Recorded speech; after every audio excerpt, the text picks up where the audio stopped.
Going to show up, but I'd like everybody to be in before we start. So we got lucky, Chris, because the lawnmower guys just showed up. Your lawnmower guys? It was an audio nightmare for about 20 minutes. I was wondering, are they going to finish in time? That's happened to me here.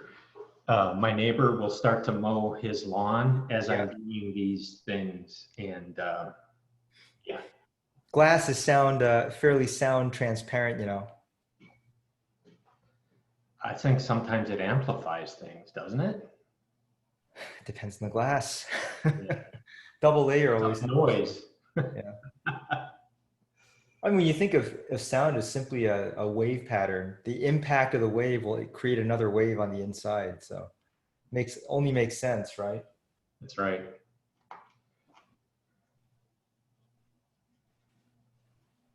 I don't want to start until we get everybody in the room. Yeah, no, agreed. Right? Oh, look what I found. I got it off Amazon.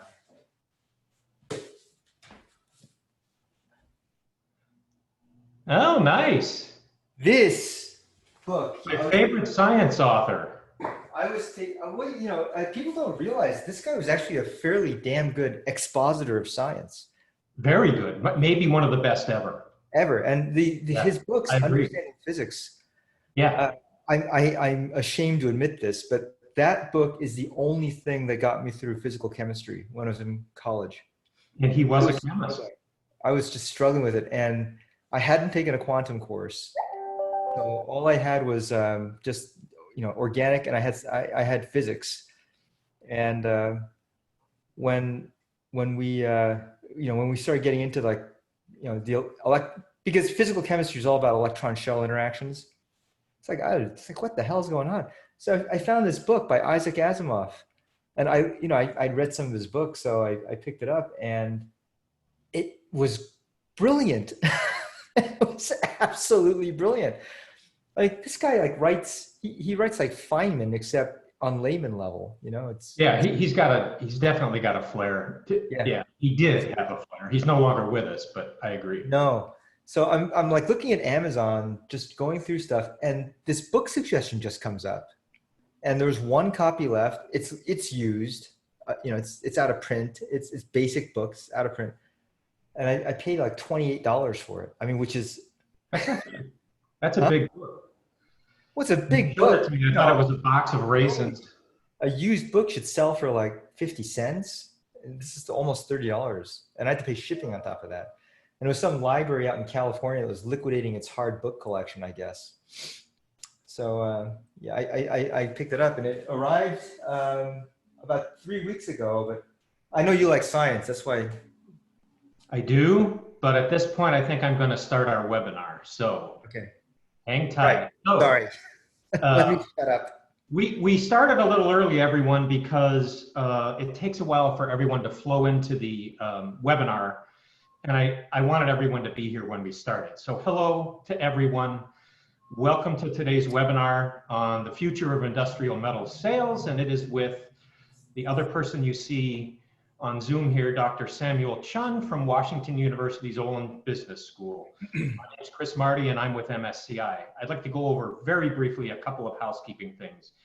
You are all on mute by default, and you'll stay on mute throughout this webinar because of all the background noise not being on mute would generate. We do want you to ask questions as we go along. So the minute you think of something, use that Q&A button on the bottom of your Zoom window and ask a question, and we will answer the questions as we go along. This will be a conversation, not a presentation, and we'd like you to contribute that way. So let me introduce Dr. Sam Chun. Many of you know Sam because he is been involved for a long time with MSCI's Strategic Metals Management Program. Sam has played a crucial role in that program from the very beginning, which is now, I think, Sam, what, over 15 years? Yeah, something like that. So it makes me feel old. So Sam's title is Assistant Dean and Director of Executive Education and Professor of Management Practice at the Olin Business School at Washington University in St. Louis. Before joining Olin, he was an assistant professor of business administration at the Harvard Business School. Sam's prior employment actually includes service as a regional director at American Express and president of a company called Intermarkets, Inc., a Pacific Rim-based supply chain management software company. Sam was also at one point an economist and a consultant to the US Department of Labor. Sam teaches the following things at the Olin Business School: strategy, critical thinking, innovation and growth, business-to-business marketing, pricing, and management development. So, Sam, you and I have a really big topic to talk about today. And I think we may as well just jump into it and have our wide-ranging discussion, because I think there's a lot to do here. I don't even think there's a lot to talk about at all. But let me start off by asking what I think is a pretty obvious question, and everybody's going through this right now. What has the pandemic done to the pre-COVID selling process? What's happened? Well, it's done a lot of things. I think I think it's had really kind of two effects. I think one effect is if you're the classic salesperson, product for service, and you made your living going around and meeting people. Well, that's pretty much over. That's not going to be back for a while. Though I am going out. I'm actually, and just so everyone knows, I consider myself a salesperson.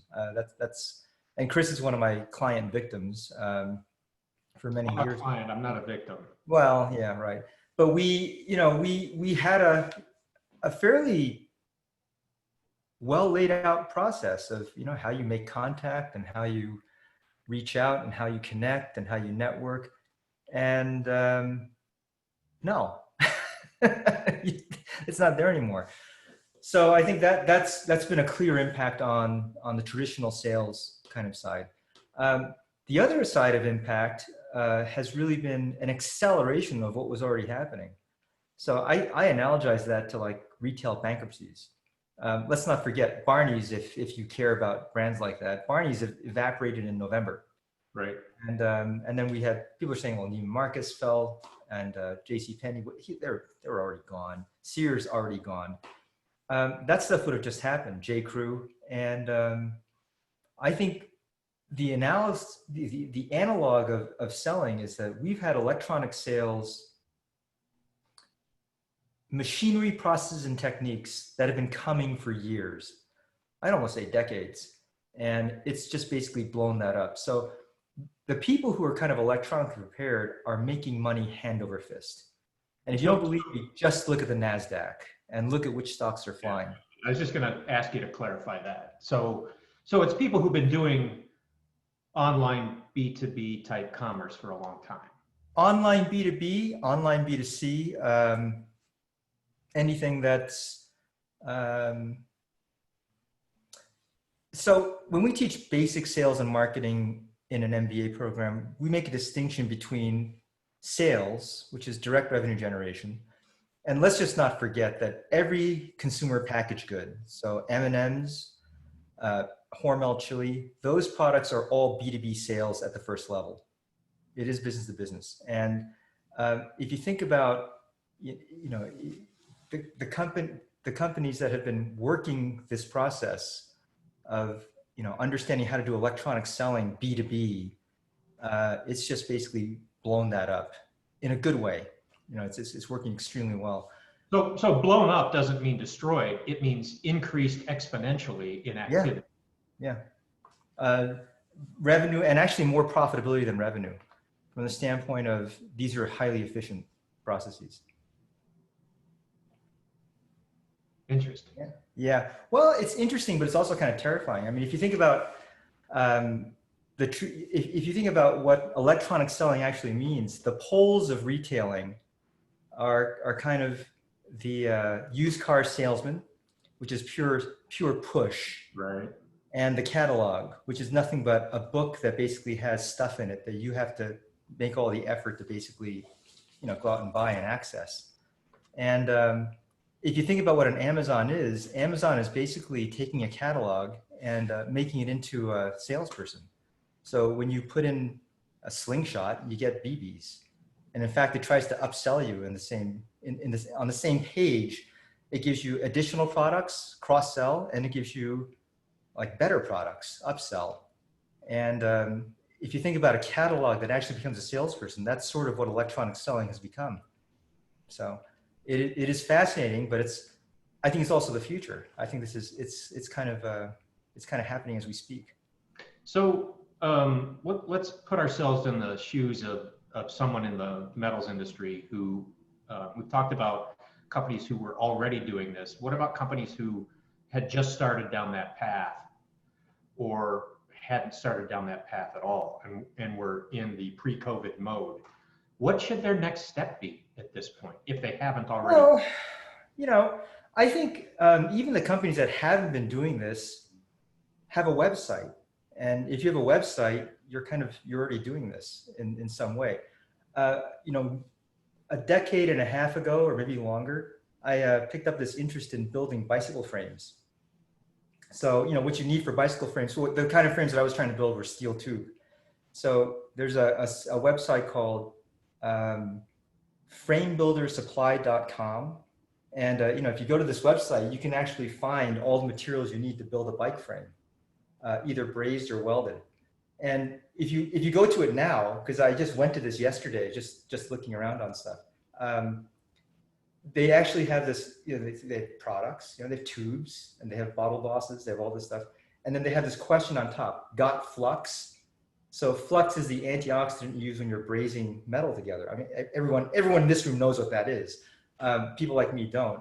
And that's the idea. You know, if you're suggesting beyond the scope of what people are looking at, you're already doing electronic sales. That's what it is. Amazon just takes that one step further and literally just computes a probability, which is nothing more than a fraction, to basically get people to think about other stuff. So if you buy this, will you buy that? If the probability is high, they suggest it. And the yield on that's incredible. I mean, the add-on sales. When we did this talk about a year ago, back in San Antonio, the example that I used was this chemical company basically was selling chemicals in a catalog. And all they did was an Amazon routine. When they buy hydrochloric acid, do they also buy, I don't know, I'm making this up, acetone? And if the answer is 0.75% of the time, they suggest it. And you know, they see sales increases upwards of 3, 4, 5,000% in some cases, like 1,000%, not like 100%. So Orders of magnitude. Yeah, significant orders of magnitude. So can you talk, you mentioned Amazon, you've mentioned some calculated probabilities of when you buy this, you are probably interested in that. You make it sound really easy and simple. Is it really easy and simple? How does it really work? Well, I would say it's simple. I wouldn't necessarily say it's easy. It's simple in the sense that it's a ratio. I mean, if you can divide, you can calculate this probability. You know, probably is how many times did it happen and how many possible outcomes how many instances were there.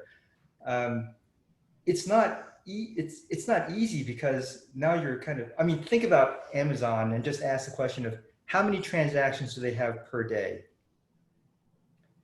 And then think about how you divide up those transactions into bread making, electronics that are consumer oriented, shavers versus musical electronics. And when you get all those categories basically divvied up, you have to do separate calculations. It gets hard just because of the number of data rows involved and then just the raw number of calculations you have to do. So you as a human being wouldn't want to do this. Right. You'd be glued to your desk for infinity. Right. The computer can do it because that's what computers do. Yeah. So we have a question that I'm going to propose to you, and it has to do with what this industry has been like and what it may in the future be like, right? So there's kind of a conception in people's minds of what we might call an old style steel buyer, so a customer. Are they ready for this? Were they ready to make this conversion? And is the buy side of this converting in the COVID era and post-COVID era as important as the sell side? Well, so first of all, I would say the buy side area has converted by force, at least for the next, and I don't know if you believe the statistics of pandemic length, but they typically last about 2 years, you know, maybe a little longer, maybe a little less, but about 2 years. And we're about, I would say, a third of the way into it. So we got 2/3 left. So for the foreseeable 15 months, old school buyers kind of have to behave new school, because what choice have you got? You can't buy the old school way because they're not selling the old school way. I'd be stunned if in the metals industry, electronic sales has not gone up. I'd be floored if that were the case. I don't have the statistics on it, but I would forecast that. I think that's something MSCI should look into. Yeah, well, it could be. And then the other side of that, I think, is the people who used to not want to do it are being conditioned to be okay with it. It's like virtual education. No student wanted online education, and we don't actually we call it digital education. I mean, it sounds better, right? But as we start doing this stuff, students are actually feeling like, oh, this is actually not bad. And it's actually better in some ways. It's worse in some ways, but it's better in some other ways. I think online buying or virtual buying or digital buying, whatever you want to call it, is going to have the exact same impact. People are going to say, wow, this is actually not as bad as I thought. Sure, I don't get a beer with it, but it's okay. It's been efficient, it's smooth, and I can have it repeat on its own. Automate it, for example, replenishment. On top of that, I think, well, old school buyers are exactly that. There's an age spectrum, and eventually they'll be retiring out. And there's a class of people who are very comfortable buying the new way. So I think it's the future. I don't think there's any way to run from it. Okay, so to that point, there has heretofore been kind of a standard organization to the sales effort in metals companies, and more specifically metals distributors, right? Yeah, there's typically inside-outside sales. There's an inside sales group, there's an outside sales group, there's a career path that goes from starting in inside sales through outside sales and maybe even potentially into executive management. What is this going to do to that original layout, do you think? And what are the, that's a hard question, right? Because I think everybody on this call is struggling with that right now, more than likely. Well, so first of all, not all inside sales are equivalent. I've seen inside sales that are, and I'm thinking across industry, maybe there's more harmony inside of metals, but you have inside sales that are really just about the order taking activities that basically come in. And you have two jobs, if that's typically you have two jobs. One job is to take the order, and the second job is to, maybe three. Second job is to perhaps cross-sell, and the third job might be even to upsell. So if there's more stuff, do it. And if you can get them to buy higher, do it. Now, if that is the job of inside sales, how do I say this? Describe that when you describe that. I don't, we at WashU are actually installing Salesforce. Salesforce is nothing more than an automated inside sales routine. And the thing is, if you ask the honest question, how many of your inside Salesforce, what fraction actually do the upsell, actually do the cross-sell? And I would be surprised if you said 30%, right? So if 30% of your sales guys are doing this, then I guess 70% or 66%, however you want to cut it, perhaps could use some improvement. Amazon is nothing more than an automated inside sales engine. You're basically going into Amazon to find something, and it suggests better stuff. It suggests more stuff every single time without fail. So if it's about inbound order taking, I think you have to think about how you're going to redeploy that workforce. Or, I mean, if you think about it in a cruel sense, it's SG&A savings right off the bat. In exchange for technology investment, you have to buy Salesforce or Oracle or something that does that job. If inside sales is really more about directing inbound calls to outside salespeople, I think that job actually has a little more hope, because then it's about feeding. It's really more of we're actually we're the passive prospecting pool. It's a pipeline function. Yeah, if interest comes, and that's a different part of the sales funnel. And I think that actually still has some merit. But then, can electronics do that too? Yes. In fact, Salesforce does that. So that can also be replaced. But I think that replacement might be a little more long in the coming, because I think that's a little, at least from our viewpoint, it's a little more significant of an investment from a cost standpoint. If inside sales is a training ground for outside salespeople, then that's a different story. I mean, in some sense, you do want to preserve that, because I don't think outside salespeople are going to go away. They're going to reshape the way they do their activities, at least for the immediate future. And in the long term, I imagine we'll get over this, immunologically speaking, and we'll be going back to some semblance of the way things used to be. I wouldn't call it normal. You know, I wouldn't say that we go 100% back to the way everything was, but 75, 80% will be back. So outside sales will, I think, still have, a huge role. Don't you think that the efficiency that a company might gain from automating some of their sales activities might hook them into just doing that forever until a new thing comes along? I mean, this is business innovation. This happens all the time. It's happened all the time since business existed, right? So there's nothing new about we're going to change the way we do this, and we're going to do what we think is a better way. Change is not new. The change is new. Yeah, that's what change is. Right. You can analogize this back to Henry Ford's automation line. I mean, that was a shock. And then robotics, that was a shock. And now, automated selling, that's a shock. And mind you, Amazon devised its routines back in the 90s, late 90s. That's when they started doing conditional probabilities. I mean, you Google conditional probability, anybody, and if you can just follow the arithmetic, you can do it too. As I recall, that's something that you teach in our data analytics for metals companies program. Yes, I do. You actually build a model. People build a model in that class on conditional probability to show how simple it is, right? But not easy. It's not rocket science. It's just you got to get the hardware and you got to get the software to run it. Right. And I have to think Amazon processes hundreds of millions of transactions a day, does the division, numerator, and calculates numerator and then adds up denominator, does the division, and then discards all the irrelevant ones, keeps the good ones, and then programs that into the suggestion engine that basically, I mean, do you want to do that? I don't want to do that. That's called hard work, heavy lifting. So there are still, however, a lot of old school, right? I keep using the air quote thing, buyers out there. And if a metals company wants to convert and move into the digital world, that presents a challenge, because you may have a significant proportion of a customer base that isn't prepared for that either. What do you do? Well, I go back to what I was trying to say earlier, in the sense that, they claim they don't want it this way.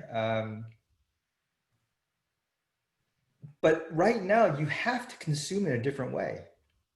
And I think there is going to be a fraction that becomes okay with it as we go. And I think the people who really, I think where old school will survive is what you guys call value add. So when you have to design, when you have to deploy engineering skill or design capabilities to really understand exactly how they want a particular shape crafted, to see how it's going to fit, to see how it's going to kind of work when it's all finished.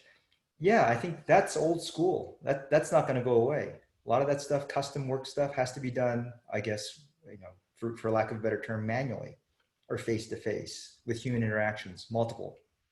But the simple purchases.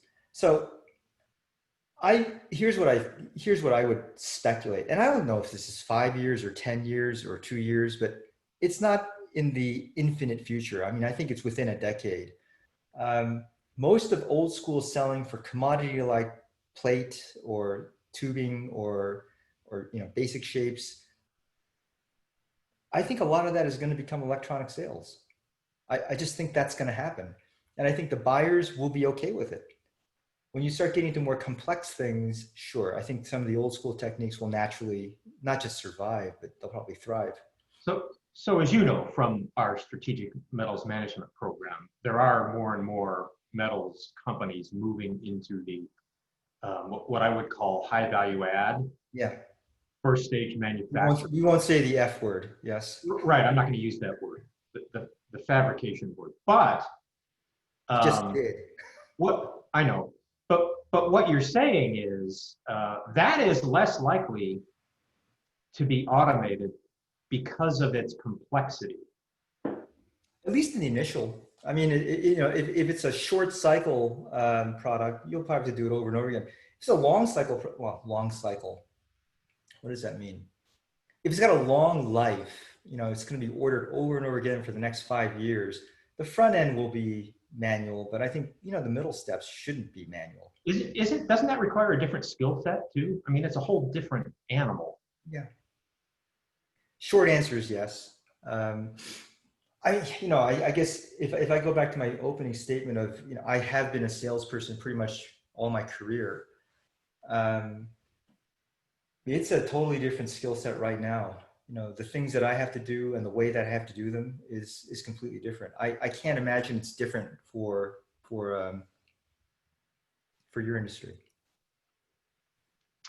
So we're back in the office of the paradigmatic metals distribution company president that I mentioned before, and you have a series of choices to make.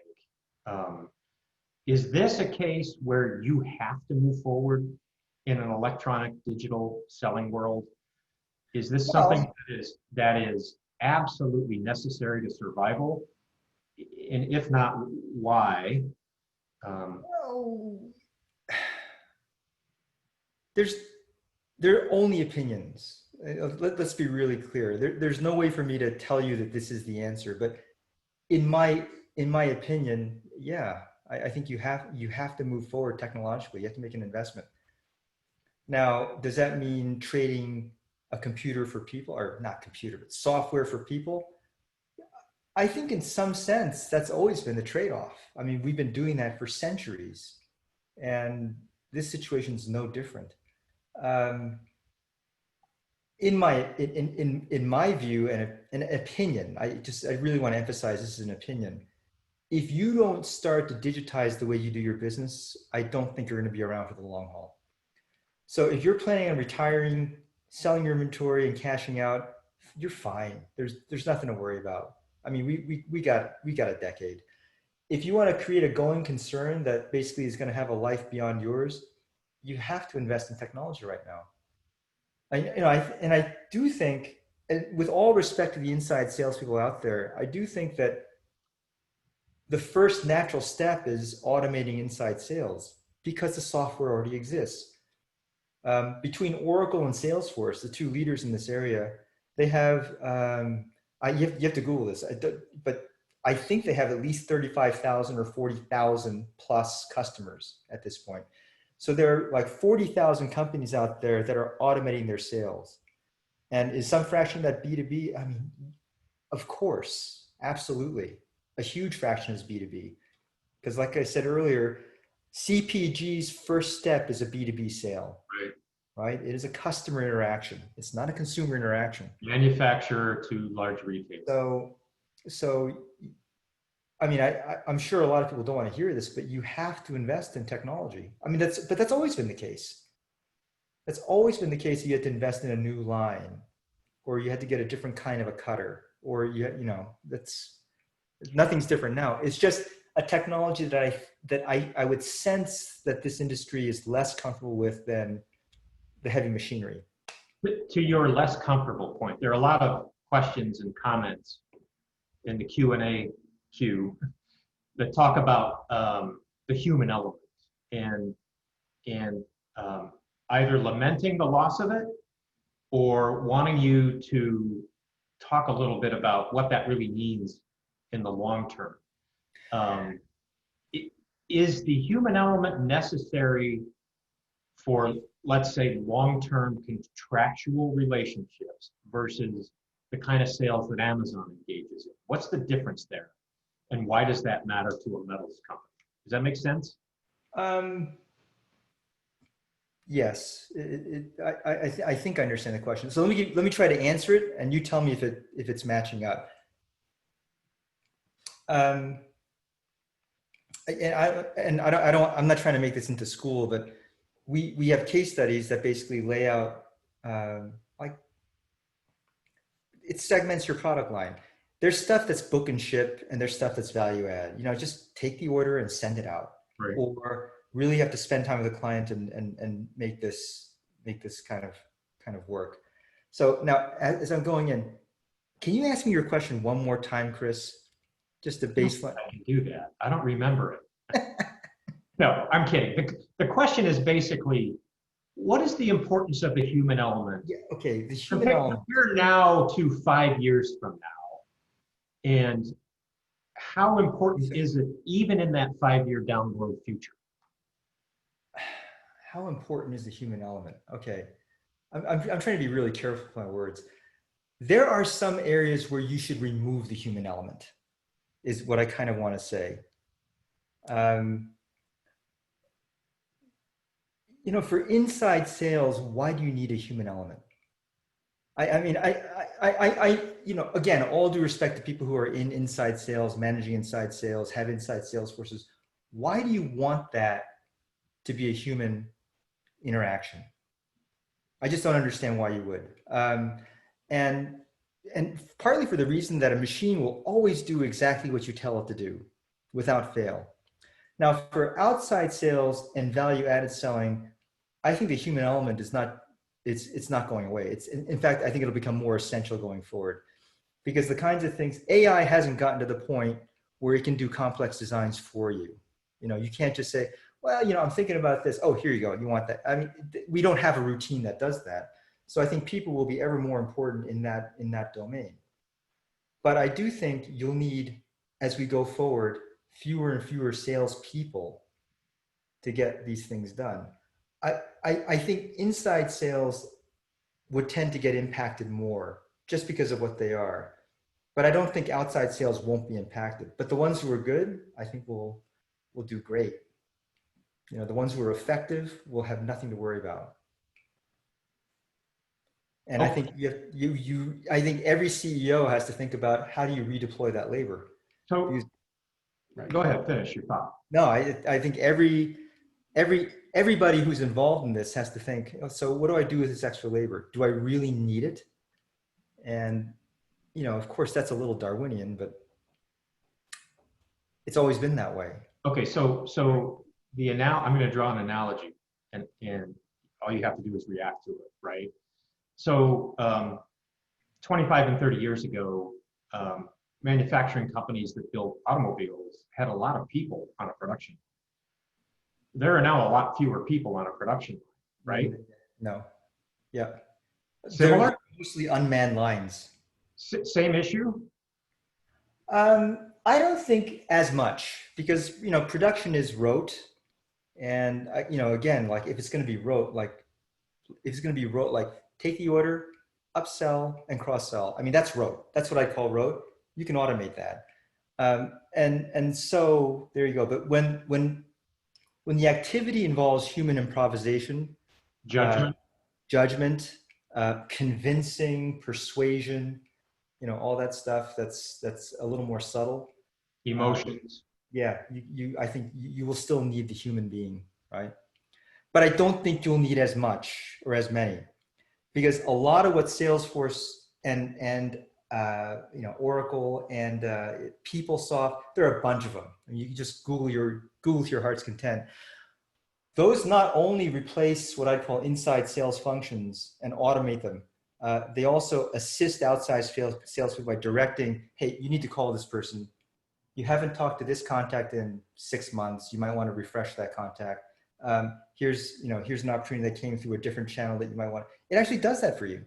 So what we're coming to, I think, tell me if I'm wrong, is a somewhat more nuanced version of what's happening or what may happen over the next 5 to 10 years, right? So the sales function is comprised of multiple layers of things.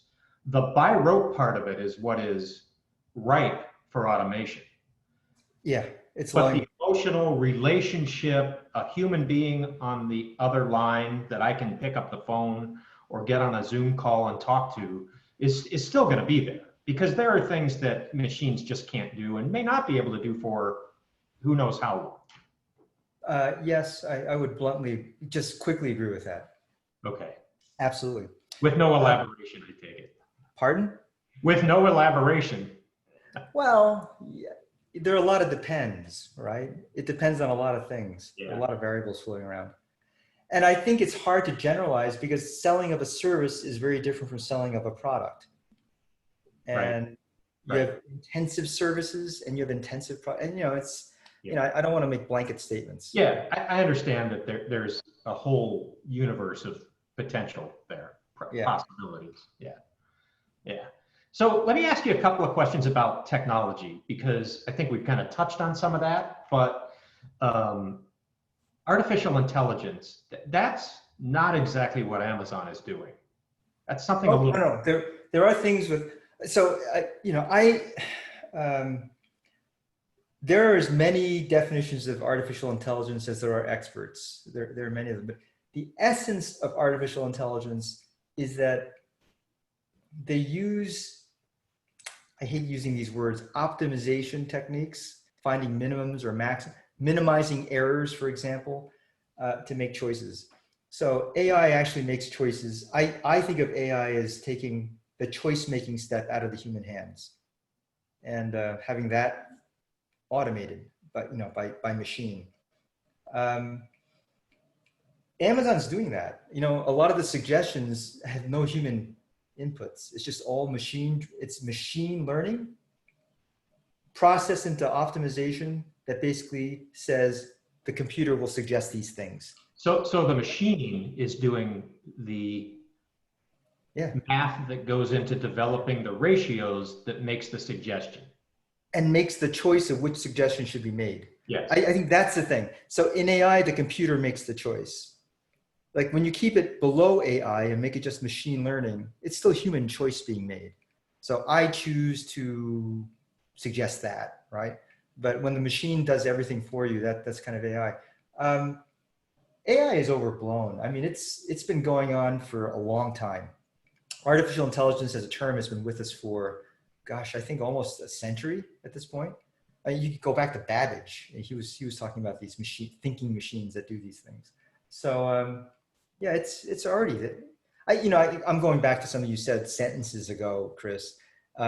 Happening or going to happen. I would say happening is the right form. So. Okay. Right. That's fair. That's fair.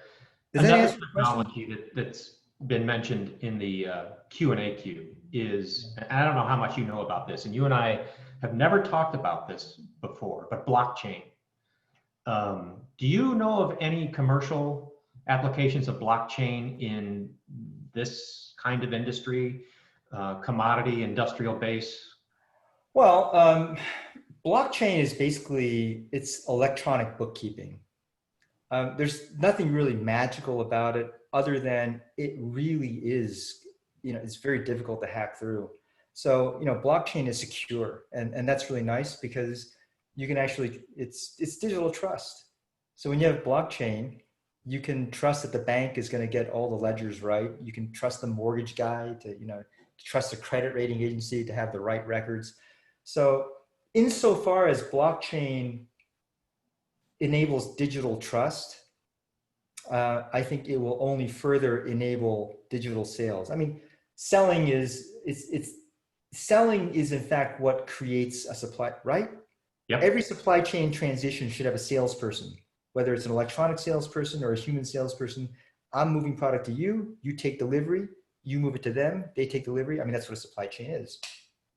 And the blockchain and supply chain will make that much more efficient, much more trustworthy, much more accurate, kind of just it'll enable. Blockchain will enable digital sales to an extent that I think people will find surprising. Interesting. Because of the trust. Yeah, digital trust. You know, digital trust is the big issue. Like, how do I know? You know, it's weird. I mean, there's some authors that talk about this stuff, but you know, there's a woman on YouTube that was making this point. I forgot her name. She wrote a book of some sort, like Who Can You Trust or something like that. But the question is this: all through your childhood, you were probably trained by your parents to not get into a car with a stranger. Okay, what is Uber? Or, you know, the example she used was Wawa something car. And Huawei. yeah, and Waymo. no, it's in Europe. It's weird. It's like you hook up with people that drive long distances. I mean, is that really smart? And this whole notion of digital trust is one of these things that we have to, yeah, those are consumer examples. When you come to like large orders of big piles of really heavy metal that's going into this, you know, oil refinery to do a turnaround for, you know, fractional distillation columns, it's different matter, right? You've got tens or hundreds of millions of dollars involved, and trust is hugely important. So how do you transact that digitally right now? I think it's harder. Yeah. But I think it will get easier because of things like blockchain. Got it. It's literally the accountability in the accounting that enables these things to be, you know, lubricated in some way. I want to pivot a little bit, Sam, away from kind of what's literally happening now, what's going on, what might go on in the future, and talk a little bit about the value behind all of it, because we haven't touched on that yet. So there have got to be, while we might lose some of the human element, there are advantages to making this conversion into digital commerce, right? I think necessity. Yes, there are advantages, but I think, yes, yeah, go ahead. I'm thinking of things like the availability of data, Mm-hmm. and maybe even profitability. Oh yeah. Efficiency. Yeah. The effectiveness of the workforce. And the data will help you be better at profitability. Right. The data will, and it's little big brother, you know, it's like almost there's no place to hide. But like, you know, let's go old school. You know, in pharmaceuticals, they have this thing called the ride along, where the sales manager rides along with the salesperson in the region, because, you know, this is the problem, right? I mean, my main office is in Cincinnati, my satellite office is in Louisville. Okay, I can't be in Louisville all the time, so I visit and I ride along. Okay, so when you start to get data and electronic tracking of these things, you don't have to ride along. I mean, you actually know. It's amazing how much you know. You can actually see not just result, but activity that leads into it. You know what? Every salesperson knows the following: results are useless because they already happened. Like, you don't manage by result, you try to manage to results. So what you really try to manage is activity. And how do you do that when all the data are retrospective and episodic? Like, the data is, I visited you in Louisville and I saw this. Is that your real behavior? I mean, these ride-alongs are like dates. Everyone washes, everyone brushes their teeth, they all shave, right? And they all look nice, they smell good. Is that how you really are all the time? Or do you leave wet towels on the bathroom floor that get stinky after 2 days? So the visibility that comes along with that data is huge from a management standpoint. Not to hold it over people's heads, but to really understand what are the behaviors that are effective and what are the behaviors that aren't. And yeah, that's a huge benefit. It's absolutely a huge benefit. And it doesn't depersonalize anything. It's just, I know more. And it can help you be, you know, if you're a good sales manager, it can help you be a lot more diagnostic. I think I'm on a tangent right now, Chris, but I get really excited about this. I asked you the question. You're answering my question. Yeah. So anyway. Be as excited as you want. The data is huge. I mean, if it were for now, the thing is, you have to invest in resources that can actually do something with the data.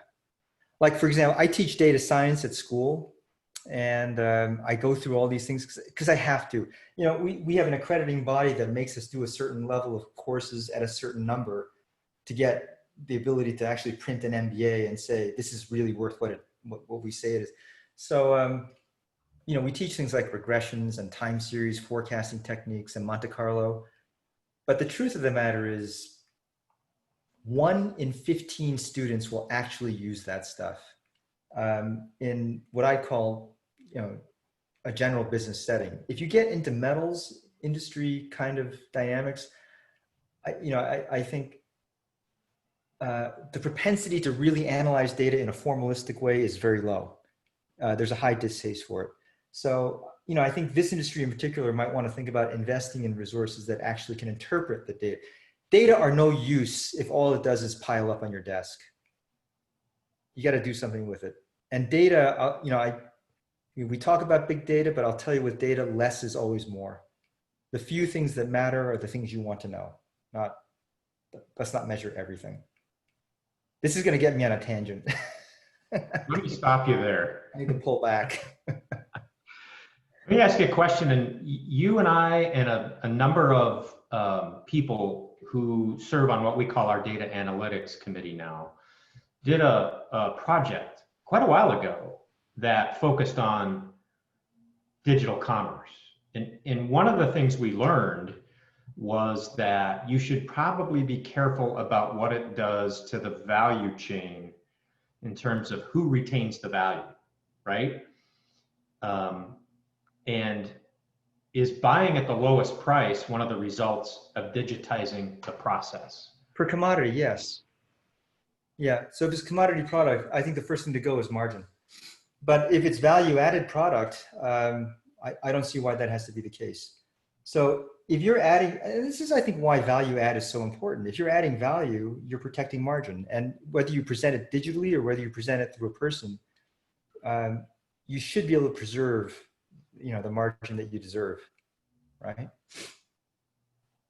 If it's a piece of, you know, 20-inch tube, there's not a lot of way to preserve margin on it. At that point, just put it online, let it move the way it moves, stock to basically what it did year over year last year, and let it go. There's a depressing answer, sorry. Is there a place people can go? A couple of questions about this. Is there a place people can go to understand the kind of potential, the savings, the increased revenue, the bigger margin to making this kind of transition? Have there been studies done in an industrial setting with industrial companies that people can use to say, okay, I get it. I should expect this kind of result and that kind of result if I do it correctly? Or alternatively, are there roadmaps for people to use to make sure they don't miss something obvious or don't take the wrong path? Well, if you're asking me for a reading list, I can't cough one up right off the top of my head. I don't think I know of any resource that, most of what I come to understand about this is because of the stuff that I've been teaching in data science. And when I first encountered it, the resources are just, it's a mess out there, right? I mean, everyone's got an article on something, but I would say that it's a pretty simple dynamic. You're trading, when you do electronic selling and you invest in a software platform, what you're basically doing is trading out margin, gross margin, for operating margin. So, you know, at least in the commodity book and ship kinds of things, yeah, it's going to be a fight to the lowest price. I don't know what to say about that. But then what you should be able to get if you're good is the efficiency gains from not having to have, you know, all these people doing stuff. You just have the computer, you just pay for it once and it just runs. So hopefully, you know, after some payback to capital, you should have some great cash flow that emanates from it. And if you don't get that cash flow, I think you have to ask the question of, why am I in this business? Because you're not, I mean, it's simple stuff like that you have to come to grips with, where if you're not going to let people go, you might not want to invest in the machine. And if you really don't want to invest in the machine, you might ask, do you really want to be in this business? You know, it's that kind of stuff. So what you're talking about is basically competitive advantage, right? Yeah. you need to be able to do this. And under the current conditions, you're kind of forced into doing some of this potentially, right? Yeah. Can I rephrase that just a little bit? Sure.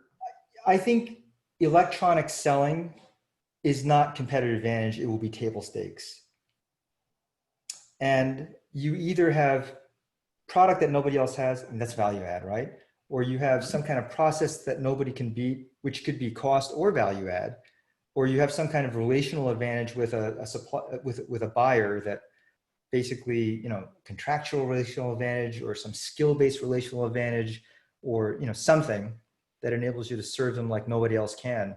That is, I don't think those are going to be necessarily electronic, but so yeah, I wouldn't say having an electronic platform and data is a competitive advantage. I think it's really becoming more and more. If you want to play this game, you have to get into this stuff. You just, I'd call it business hygiene. Okay, but there are people who may not really want to do this, right? Or who may be resisting for some reason. How do you deal with that mindset? Well, yeah, of course. I mean, and it's a choice. You don't. No one can force you to do these things. And you're asking me for an opinion, and I'm giving you, I guess, one person's opinion. Sure. There's no way to argue that this opinion is right or wrong. It's just it's a point of view based on the stuff that I personally have been seeing. If somebody really doesn't want to do this, if they really don't want to engage in data-based electronic sales and sales management, that's absolutely their choice. I personally think that's probably a questionable choice. You got to be careful when you make that decision. You got to be really clear on what you do and to make sure that you don't want to do this stuff. It's like when lines are automating, do you want to not automate your line? It's that kind of question. That's fair. So let me ask you a similar question. Is it possible that a company could be going too fast? That you can overreact to a situation like the COVID-19 pandemic? How deliberate do you need to be? Is it a race or is it a marathon? A sprint or a marathon? No, it's absolutely. I wouldn't go out and buy software today. I mean, that'd be crazy. And so our school is now investing in a lot of the software stuff in an accelerated fashion because of the situation. Right. But we have been making investments for years now. And then this happened that just made it just more urgent. You still want to be measured. Wholesale change is never recommended, right? That's leadership 101. But I think it's about having a vector, a direction and a destination you want to get to. So something simple like, it'd be great if I could automate half my inside sales. You got to define what half means. Do you mean half volume? Do you mean half of a certain type of sale? I mean, what do you mean by half? But have a goal like that and ask, what would it take to do it? And what would I get from having done it? And that calculus has to work, right? I mean, in the end, it's all about the money. We don't just invest in technology, we invest in returns. And you got to do the napkin math that basically shows you or doesn't whether or not the investment is going to actually make sense. And I don't think that's let's do it within 6 months. But I would strongly urge people who have, either shied away from it or denied it or just disengaged from it to rethink that right now. So there's a premium to being thoughtful about this. There's a premium in what regard? It's more valuable to think it through than it is to race ahead and do it just because you think that. Oh yeah, we're talking about big investments, right? we're talking like tens of $millions of investment that. Right. There's some companies that have $15-20 million of revenue. You can't make tens of millions, but yet there are options for small businesses, and I don't know them because I haven't explored that space. I know the mid to large company options, and those are the Salesforces and the Oracles and the PeopleSofts, and there are varying capabilities. But yes, there's a huge there's value to being measured about this, and to take thoughtful, considered steps. I wouldn't recommend just wholesale changing out your sales force ever, right? From a people standpoint, you wouldn't just take your salespeople today axe them and hire X new ones. That you would never do that. In the same vein, you would never just replace people with technology. You want to find a path, and you want the people to actually manage the technology, right? Technology can't go unmanaged. So the people who used to do the job actually might be the best candidates to help the computers do that job for them, you know? Yeah.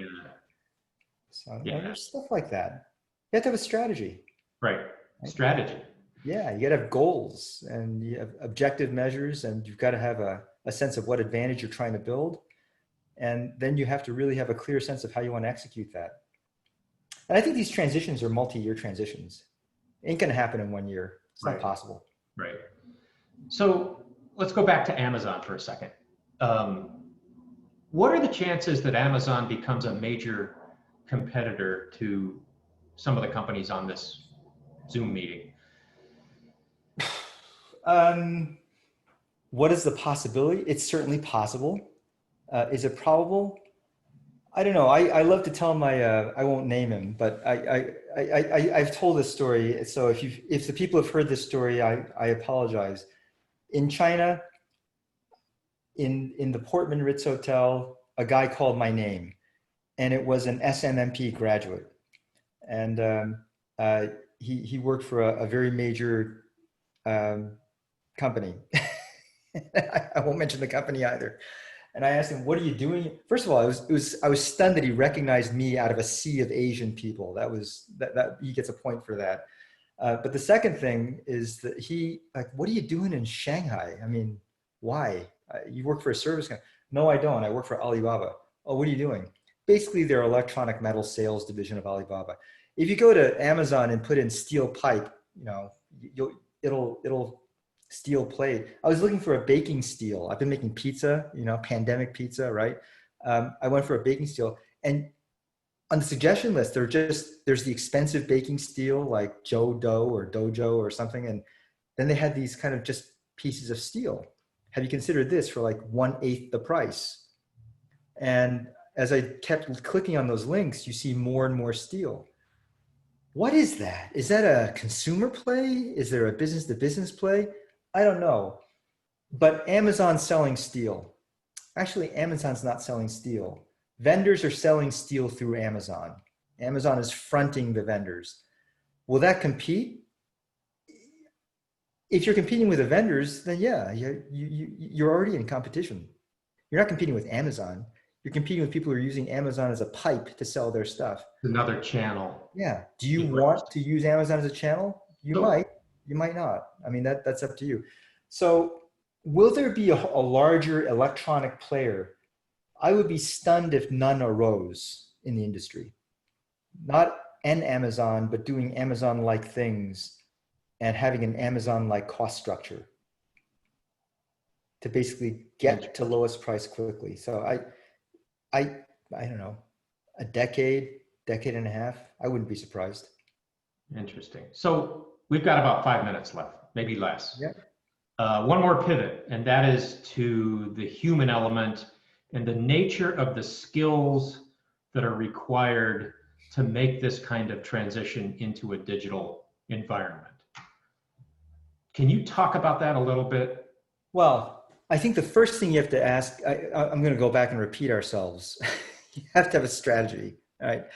And the strategy, basically strategy and execution are two sides of a coin. They're not separate, right? It's the same thing.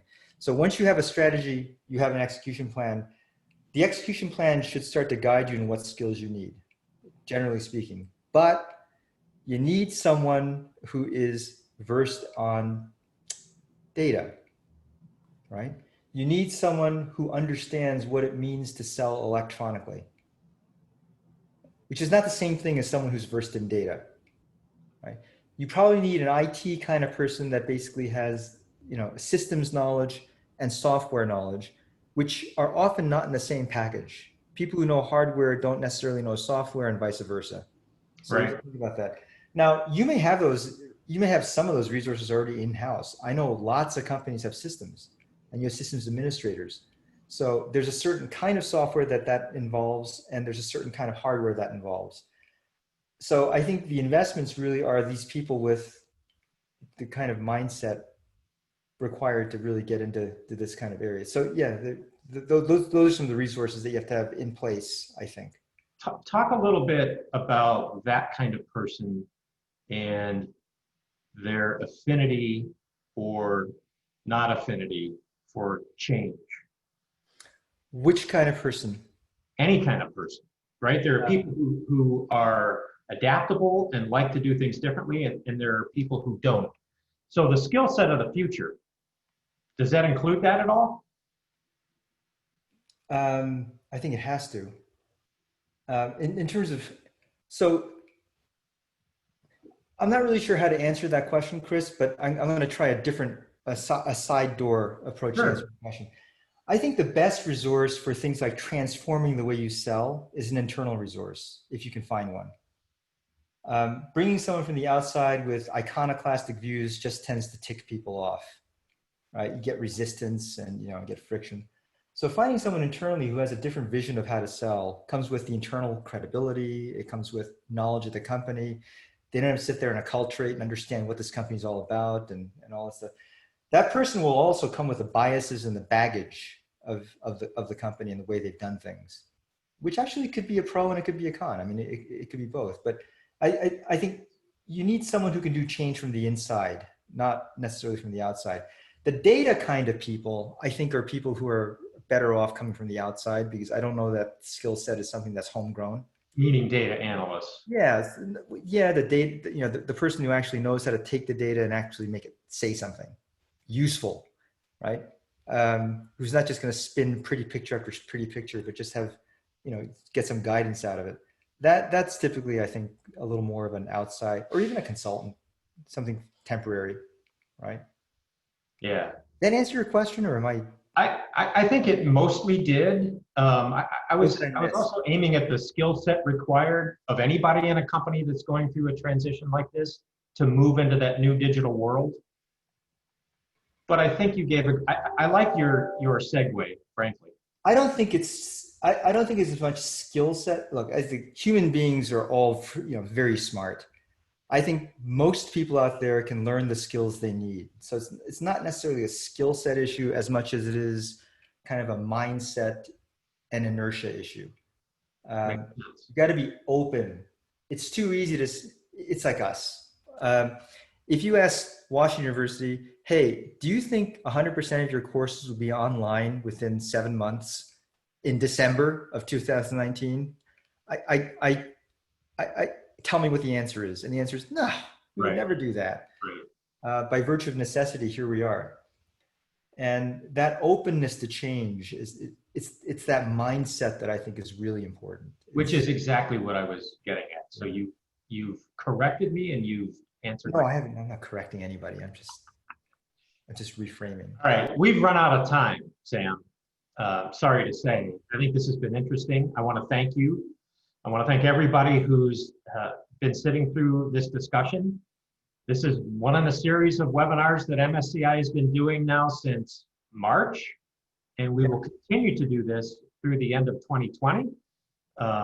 There will be a survey that pops up when you leave this webinar, and please answer that survey because it helps MSCI do a better job of presenting these, and we'd like your ideas on what topics you'd like to hear us present in the future. So please do that. I don't want to get away without mentioning our upcoming Virtual Economic Summit, which will take place on the 14th, 15th, and 16th of September. In that virtual setting, you're going to get the best and the latest information about where the end market demand for your products is going to come over the next year or so. So please don't miss out on that.